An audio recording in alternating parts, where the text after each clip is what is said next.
So we're back at it again.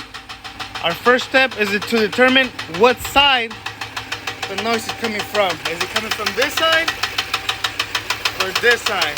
And for that, I got my handy dandy tool. Let's see.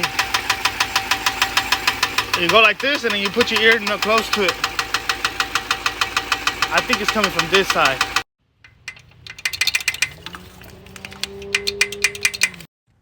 Do it again. I can feel it in this lifter. Go. It goes down and it's gonna pop. Go. Pop right there. All right, we found it. It is this one. All right. So intake's out. I'm gonna start taking the head out on this side since this is the one with the problem.